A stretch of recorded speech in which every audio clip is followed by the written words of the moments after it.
The early episodes in my series, Olympic Dreaming, were all about dreams and preparing to make those dreams a reality.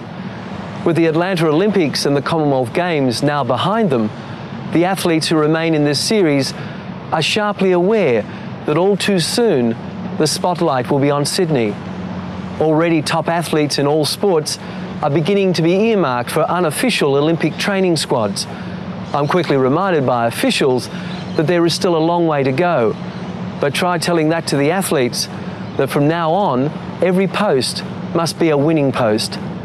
100 of our best chances for Olympic success were selected for this series 4 years ago. They all spoke to me about their dreams, about bringing Olympic glory to Australia and to themselves. It's their journey we're following.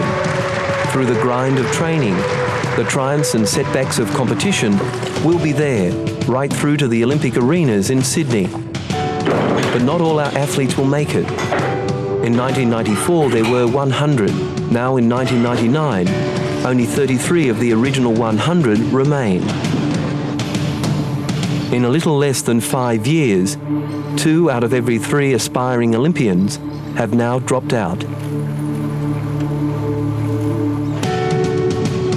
The early episodes of this series were about dreams and the attempts to hold on to those dreams, where once the Olympic goal of our athletes offered them the luxury of years of preparation, now there is only a handful of months. And for those who are battling to stay competitive, the next few weeks will be crucial in keeping their Olympic hopes alive.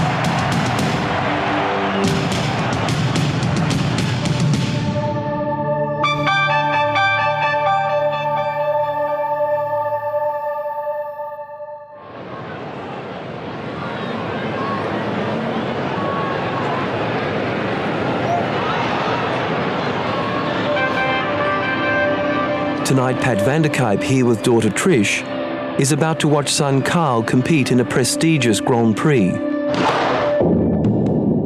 It's difficult for a parent to remain detached and unemotional as they watch their child, because the road to success for a son or daughter is a long one for the parent as well, and every victory along the way is shared.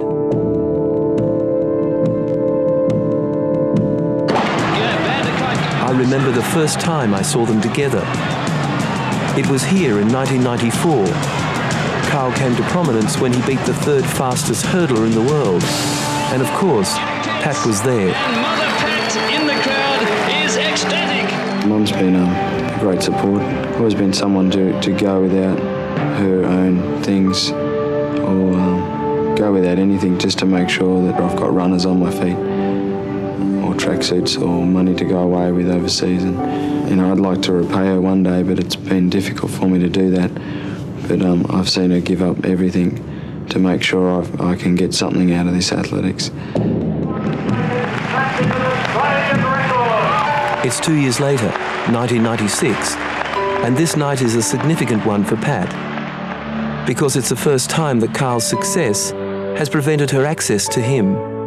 She must stand in line with all the other fans. Hard lesson I had to learn was that you can't live through your children.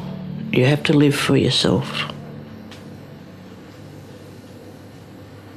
And our children really are only on loan to us, aren't they? They do move on. How hard is it to accept that, though? Most difficult. Very difficult. What gave this relationship between Carl and Pat complexity and depth came earlier for them, when the racism that Carl suffered as a school kid prompted Pat to explain to Carl that he'd been adopted and that his birth mother was Aboriginal. I'm still deciding on the day when I'm going to meet my biological mother, and that's something that I'm aiming to do and preparing myself and sort of assessing when I'll be ready to do that. Just occasionally he said, "Oh, it's on my mind, Mum, but not before the Olympics." And then he might come to me and say, "Is it right before the Olympics?" "No, it's not." He answers himself. I was born in Paddington, New South, so she's either living in that area or living in New South. So, you know, I feel safe to walk the streets in Melbourne. But if I'm ever up in Sydney, you do sort of look over your shoulder. For Carl, the adoption issue is on hold, for the moment.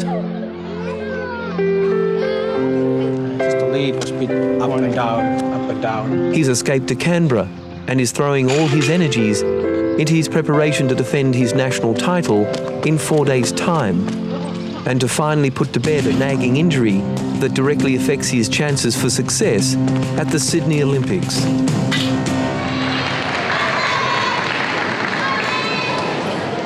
You're watching the National Championship for senior male gymnasts. Perhaps not so keenly followed by the public as women's, but just as demanding in time and commitment.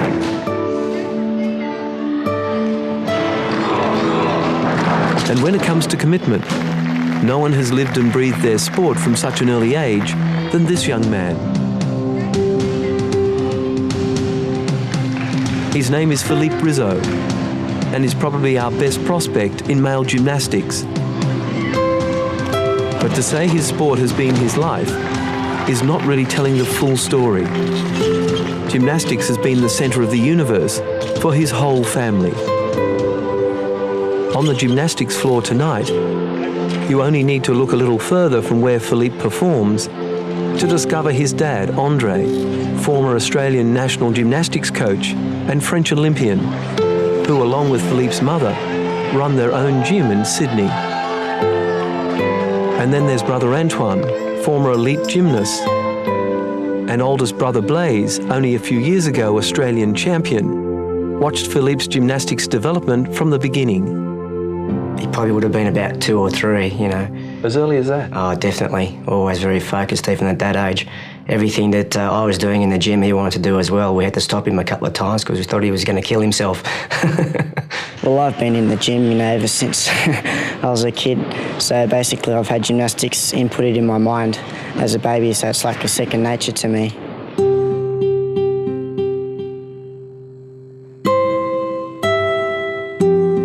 A second nature as it was for all the Rizzo boys growing up. Right from the very start, it was fun, as their bodies were prepared as potential champions. From the time my children was born, I used to play with them a lot. And I thought the best time was after the bath when they all nice and fresh. And I used to do some exercise with them. But when I mean exercise, playing, bending their arms, bending their legs, put their legs apart one way or another. I followed the old brother, because I always in the gym anyway every day. Get not much chores. And I never pushed him, I just start to do it by himself. And by doing that with, like a game, they enjoy to do all that movement, even if they are very simple.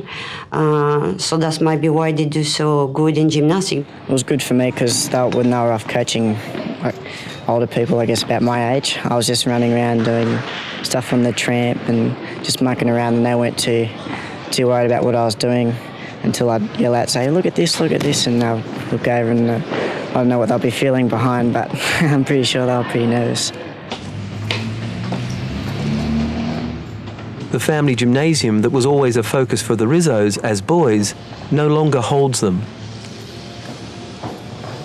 They've grown older and drifted apart, but when they have the chance to get together, it's just like old times. My brothers come down every now and then on the weekends. We go out to dinner. Well, last weekend we went out and saw a concert, and because we both try to play music. Like, we're not really musicians, but, you know, we give it a go. I think Blaise would be insulted by that description.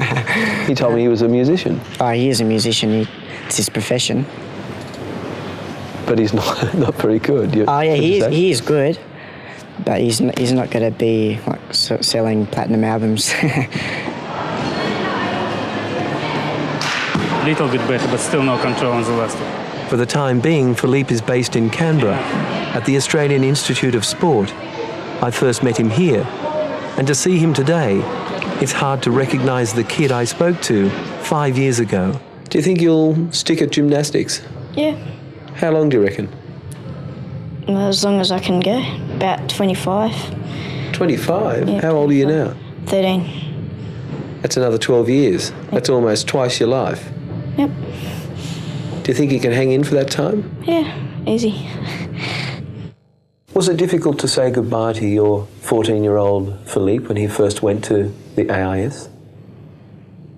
I never say goodbye. It was difficult in a sense, then I miss him a lot, yeah, that's for sure. But in one way I was happy because that's a direction in his life, that's what he wanted to go. So there was happy tears and sad tears same time. And I think it's very important that you get to read those criteria and understand them. It wasn't quite like a second home, but as luck would have it, to the head coach at the AIS, Philippe was not just another elite gymnast. Let's get moving. I've known his family since they first migrated to Australia in the 60s. I wasn't around when Philippe was born, but I've known him since a 2-year-old. I knew then that we had a person who was very confident in their body skills. He was confident in the gymnasium, and it would be a number of years before we'd see him actually competing. When I realized he had talent, then that's where I start to, I decided then I should put him on a competition. So I started to involve him in a group of boys I was teaching, and that's how we start. And I think he really enjoyed it as much as I did, because he win all the time. He was so good. Although his progress has been impressive in the past couple of years, he is yet to make his mark in senior competition. Tonight is one of the few championships left for Philippe to impress those who will eventually select the Olympic team.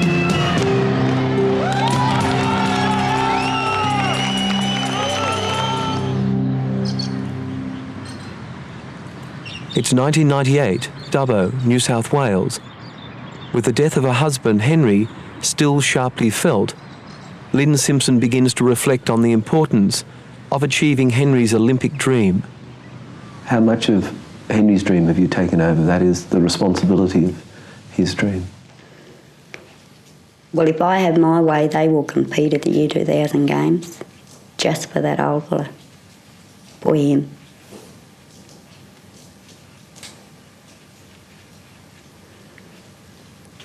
See what happens. The only one can tell you that is them. See what they want to do. But I'll be in there plugging away, pushing for it anyhow. But it is, it's not just going to be the decision making of, you know, oh, I want to box, I'll get back into it. There's going to be a lot of hardship. If they think it was hard before, it's going to be a lot harder now. Surely one thing will come good for us. Some might get a trainer. I doubt it. I think they'll just have to head up to Old Nebs or find somewhere else. I don't know. But it's going to be hard. If I knew I could learn to be a good, hard trainer, I would. And that's Lynn's first goal, a permanent trainer for the boys. But too soon the family begins to unravel. John and Shane both react differently to their father's death. John feels a great need to be on his own and to reflect. John, soon after this was filmed, disappears from Dubbo, soon to find distraction in hard manual work. Brother Shane hangs out in Dubbo, being distracted in his own way, occasionally keeping fit, but with little sense of direction and a lost desire to return to the ring. Lynn could only watch on helplessly. It just about drove me crazy. Every day you'd think about, oh, I've got to get him away, I've got to get him away. It's just slipping away. Everything's just slipping away. But it was up to him to make the decision whether he wanted it or not. It was no good pushing him. Occasionally Shane's desire would be rekindled, But with Dad gone and John not there seemed little point. What chance for Shane now for 2000? Oh, well, I suppose it'll depend on him. The amount of training he puts in this year, whether he wants it really bad. If he wants it bad enough, he's got a good chance. With constant travel to train as essential to keep Shane's standards high, Dubbo was a dead end for Shane and his boxing. Lynn knew that to keep Henry's Olympic dream alive, she had to find a secure home base for the boys with access to a permanent coach. But all these plans were thrown into disarray when it was discovered that Lynn had cancer. What's your health situation at this point in time? Oh, can we bypass that one? I think we should discuss it. You're an old sticky beak, Dave. I know, that's my job. I'm not too bad. I think I'm a lot better off than a lot of people. You've lost weight in the face. I think I'm just as good as you. It's good for you to look after me. No, I'm fine. I'm in remission at the moment. I travel back to Sydney next week. I suppose to find out whether I'm going to live or die. How advanced the cancer is? Yeah. What is it you're actually suffering from? I tell you the truth, I can't pronounce it. But the cancer I had, that I have, apparently where I've got it, you usually only have it in the neck, but I'd had it in the stomach for quite some time, and it had travelled through to the backbone. Yeah, it was a surprise actually, or a big shock. My dad's just passed away and my mum's getting sick, but hopefully she'll get through all right. Do you think was the heart of the situation that you're in, that you're doing so much work for other people that you didn't look after yourself and maybe discovered the cancer at an earlier stage? Yep. Is it difficult to talk about illnesses like your mum's suffering from? Yeah, we talk about it a bit and have a bit to talk about. And so she's going all right, and just hopefully stays that way. While Lynn was fighting cancer in a Sydney hospital, there was no one to keep an eye on the boys. Shane's chances for Sydney 2000 were threatened when he was approached to turn professional. Everything must have just come into place all at once, because I got out just before he was supposed to have his first pro fight. So this was happening all while I was... All behind your back in some way? I mean, you had no knowledge? The whole lot was done when I was out of the picture. It makes it difficult with of course, not having Henry around, and if one of you is out now, of course yourself, then there's really no one for the boys. No one, and you'd be surprised how many's there to grab them to turn pro. Why would they want them to turn pro? What's in it for them? A meal ticket, I suppose. It was too late, though, for John Simpson. Without Lynn's counsel, he made a commitment. Economic hardship and an offer to win money from a sport he loved was just too tempting. Lynn is about to watch live on TV the Simpson Olympic dream for John disappear. Worse than any amateur fight. It's a lot different to amateur boxing. You know, you got no head protection. It just seems a dog-eat-dog game. As far as professional ranking goes to amateur, it's a hell of a lot different. You know, once they become 18, you can't really tell them what to do. But they wanted it. They wanted it as much as we did.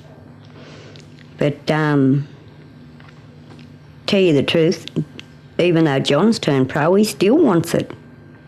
Still wants the games? Yeah. Right up until he stepped into that ring, he still wanted it. He still was in two minds. I'm sweating, thinking about it. Perspiring, thinking about it. This thought nags Lynn, as she watches her oldest boy step into a professional ring to face a prize fighter with a reputation for a knockout punch. We move to the cycling track, where I notice Elena Burns. She's taking the big step from junior to senior competition. Elena, in her special event, the Pursuit, wins through to the final to compete against the winner of the second semi-final between two bitter rivals, Kathy Watt, Olympic medalist, and Lucy Tyler-Sharman, world champion. As I see Elena enveloped by the media as well, I can't help thinking of the raw recruit I first met, who as recently as last year was finding the necessity of being media savvy an exciting prospect that simply needed time to perfect. You know, you got to present yourself in the correct way. You don't want anyone thinking that you're a slob, otherwise they're not going to think that you're important, or, you know, you mean what? If there's a company that wants to back you up and sponsor you, you know, they're not going to have someone that goes, yeah, it's great, you know, a big yobbo. They want someone that's going to represent their company name in good fashion. And how would you like to be seen by the media? What impression would you like to leave? Sweet young little girl, nah. I hope I come across as a nice person, someone that you could just come out of the blue and just talk to. I mean, I don't want to be seen as someone who's a snob or thinks that they're better than someone else, because I'm not like that. I've never have been. I want people to think that I'm down to earth and that I've got good qualities. But press attention, and the profile that comes with it also has a downside. All the athletes want it and need it, but it's not always benign. Tricia has watched the impact of Kyle's popularity over the years with an intimacy that only a sister can. I still think he wants the same things out of life. He still has the same drive and passion, but he's also struggling just to be a person, to have a life, and it's just really hard to balance the two. I mean, he has to watch what he says and what he does and what he wears. You know, you've got to make all the sponsors happy, and you don't want to say the wrong thing, you know, and you've got to get everyone's name in, everyone's sponsor's name in, and make the right people smile when they see it on the TV.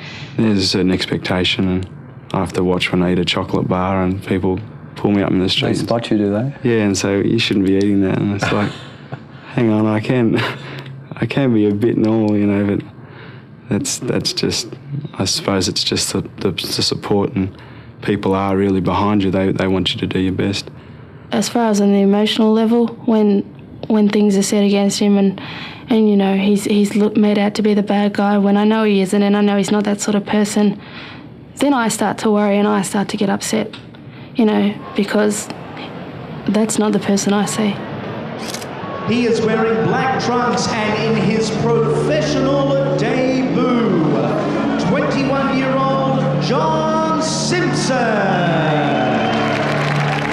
I've heard many times over the past 5 years that you can't live on trophies. For John Simpson tonight, it's a sad reality. He's not here for the media profile, just the cash. He's hoping that his first fight will be quick and successful. You know darn well in amateur rankings you sit back there, you know the boy's not going to get hurt. In professional boxing, you know it's all in for one and all it is. There's no good and bad there, it's just all bad. He said, Mum, you know, you're not well, you've been sick, and it's only 12 minutes in the ring. He said, you know, it's a long trip to travel all the way down. He said, watch it, and I'll ring you straight after. Has won 11 of 19 fights. It said 19 pro fights and 9 knockouts, and that's when I had to go outside. You couldn't face it? Everybody else was there watching. But you couldn't? I couldn't. Not the halfway between the first round I went in, Debbie said, Mum, he's going well, so I went in and I watched it. And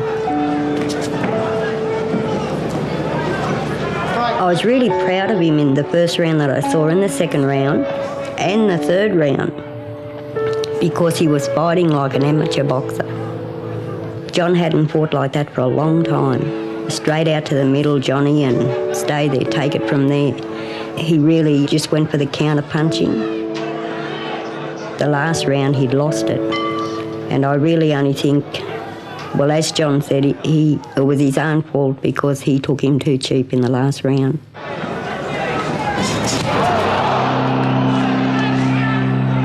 And when he got hit, I thought, oh, God, you got no idea what I went through. I knew he'd get up, but I really didn't know whether his legs was going to hang in there.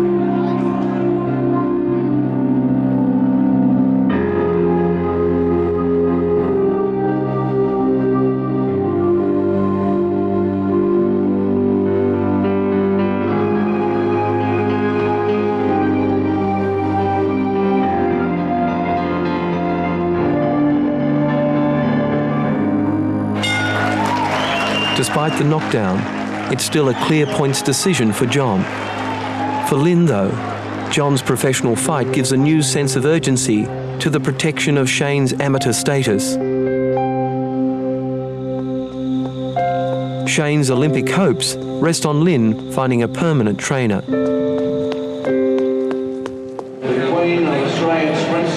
Another cyclist fresh out of junior ranks is this young woman, Rosalie Hubbard. She's a sprinter, and in the race of her life, she's about to take on the Olympic record holder in this, the third and final race.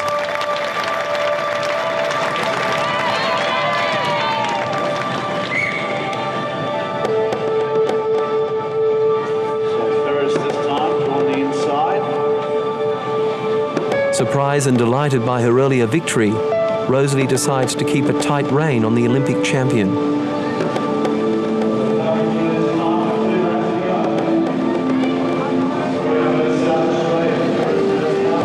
Gambling that the earlier two races that night may have drained her opponent, Rosalie, with more than a lap to go, breaks all the rules and goes.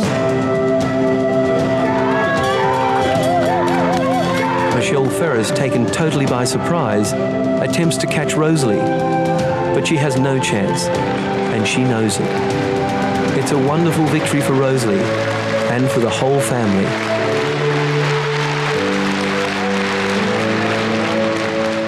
Rosalie has always had special treatment, I guess, from Mum and Dad, I guess financially as well. Me and Rosalie have only just started talking again at Christmas. Really? We actually,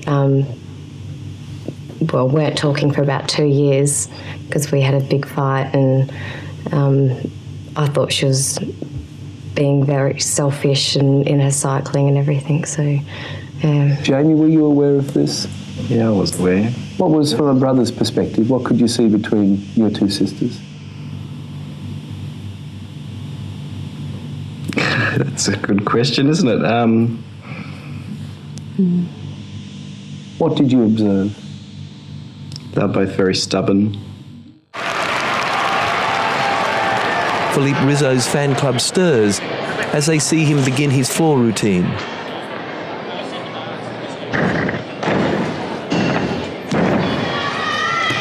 Hello, I'm Philippe, youngest of the Rizzos. There's nothing the Rizzo wouldn't do for a girl except marry her. So if you don't intend on marrying me, you can leave a message, okay? Do you think that you can get an insight into a person's character by listening to their answer machine? Maybe, yeah, you could. Just depends what type of answering machine it is. And do you think, what does it reveal about you? About my answering machine? Your answering machine? I don't know, it's a bit of a tough question. Tonight there's very little room for humour for Philippe. Every competitor is out to maximise this opportunity to demonstrate their skills.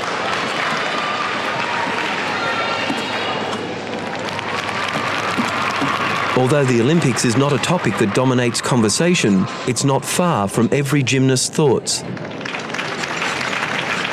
How different from other competitions will the Olympics be, in your opinion? How different? Well, for starters, the Olympics only comes every 4 years. It's in Sydney, my hometown. So it's the major in gymnastics for me. Ever since I was young, I've always aspired to do the 2000 Olympics. I think I'm at the right age where I can be at my peak. And do you have any goals? Any real goals in your mind? To go to the Olympics. The Olympics? Yep. Which one? Sydney. But I think he will never make a shame of anyone by being at the Olympic game and compete for But if Australia. he makes the team. I think he will make pride of a lot of people anyway. So that's the most important things anyway. I'll be pleased if he does make it, and I think his brother will be very happy. His father, much more. So you think that he'll be at his peak by the 2000 Olympics? Yeah, he'll be just there. Be a bit short, but he will be there. What sort of a gamble are you prepared to take at those games in 2000? Well, I wouldn't want to be taking any chances at the Olympic Games. If I can do it in training, 99% of the time I'm going to put it in my routine. If I can't do it that much, I'm just going to take it out because I want to do 6 routines, hit 6 routines, everything perfect, and see what the end result is. Hitting 6 routines with next to perfect scores is all that can be asked of any gymnast. Although Philippe tonight was not performing at his very best, he began this routine close to the medals.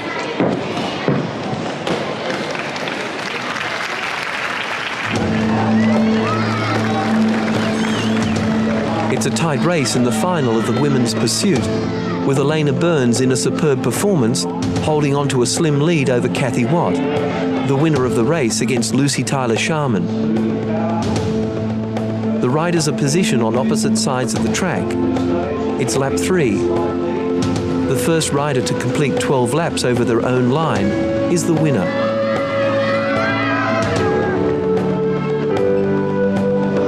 Always inspired by family presence, Elena's delighted to know that her grandparents have made it to the track.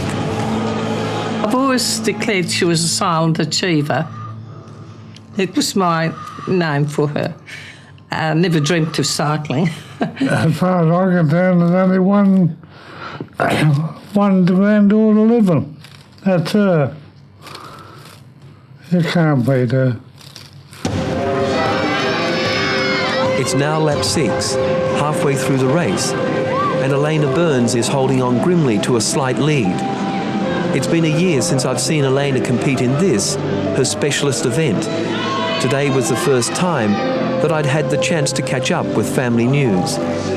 My parents and my whole family have just been really, really, really good about it. They call me the little Supergirl or something like that.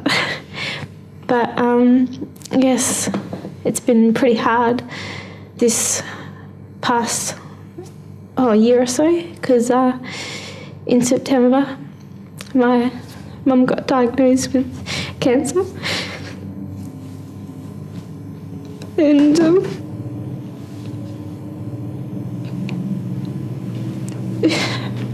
it's just been really, really hard, seeing her sort of like she was, but all my family rallied around me and they gave me heaps of support, and she was always there.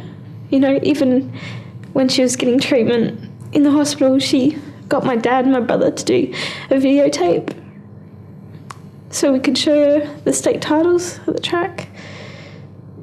And, I wish that she could be here to see me, because I think she'd be really proud. Jackie was a lot quieter, more shy, more reserved, but a lot of inner strength. And I think that's where Elena gets that from when she's doing an individual pursuit. In the last few days that she was alive, she told me that she'd be watching from above, and she told me go straight to the top. And I do believe that she's out there and she's watching me. She's like a little guardian angel, following me and guiding me and pushing my legs even harder.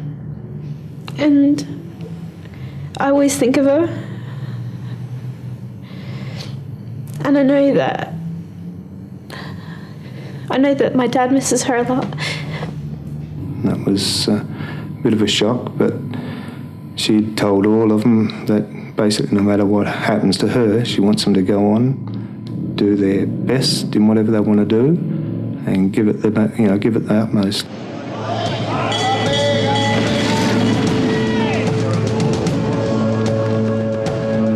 It's now lap 9, 3 laps to go, and Elena, in her first senior national event, is clinging to her lead over Olympic gold and silver medalist Kathy Watt. Elena is also uncomfortably aware that her legs always tire in the final stages of this race and that her last 3 laps are the hardest of all. The women's gymnastics competition is reaching its final stage, and it's been a mixed night for our young gymnasts. Nerves seem to be affecting everyone. I've seen Katerina perform better, and Brooke has had better nights as well.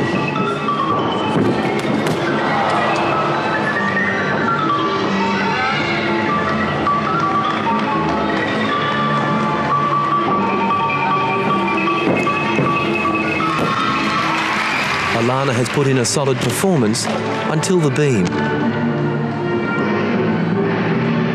Alana gives an indication of her tremendous resilience and brilliance on the uneven bars by delivering a perfect 10.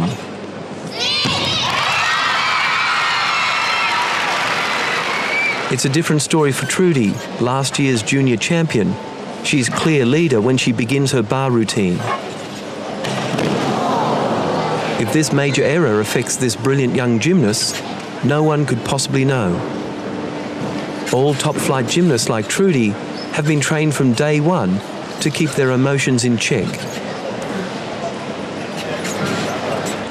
Trudy puts this disappointment behind her and moves on to the beam. Trudy posts a perfect 10, the second and only perfect 10 of the night.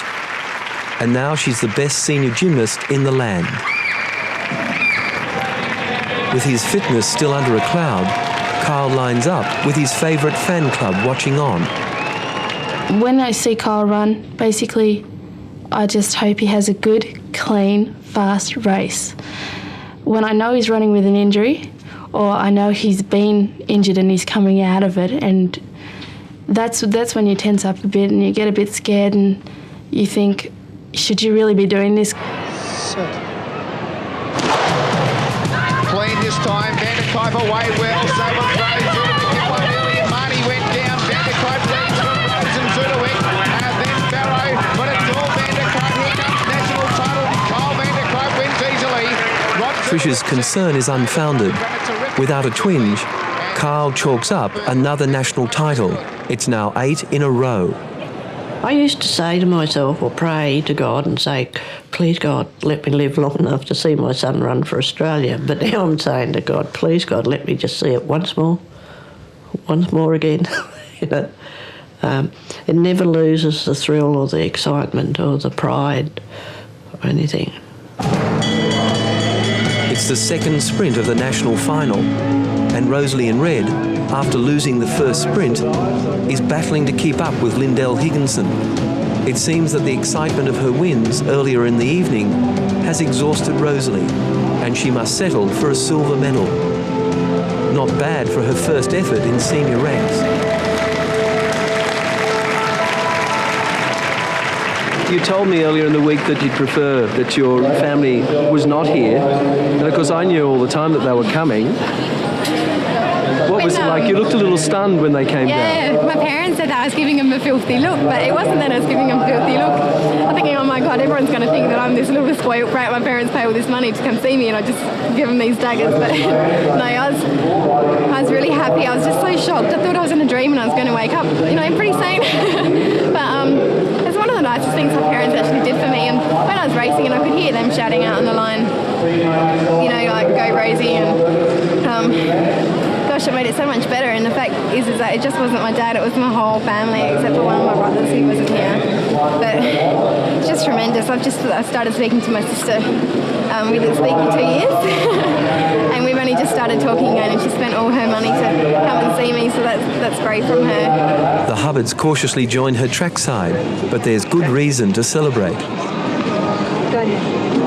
I gave it everything against Michelle, and against Linda, I'm just like, I can't even walk.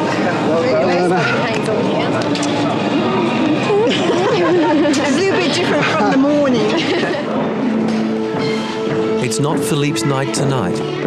After a pretty ordinary performance on the floor and the parallel bars,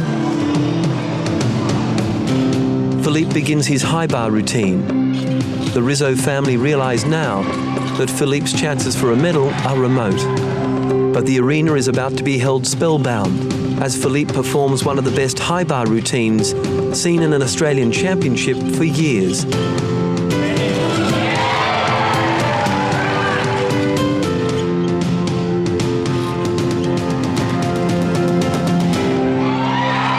This performance allows Philippe to snatch the bronze medal.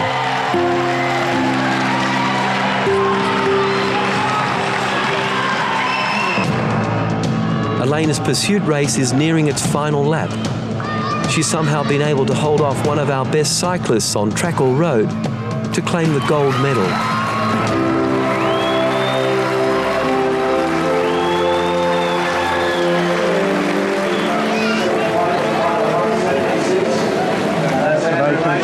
Proud of you. So proud.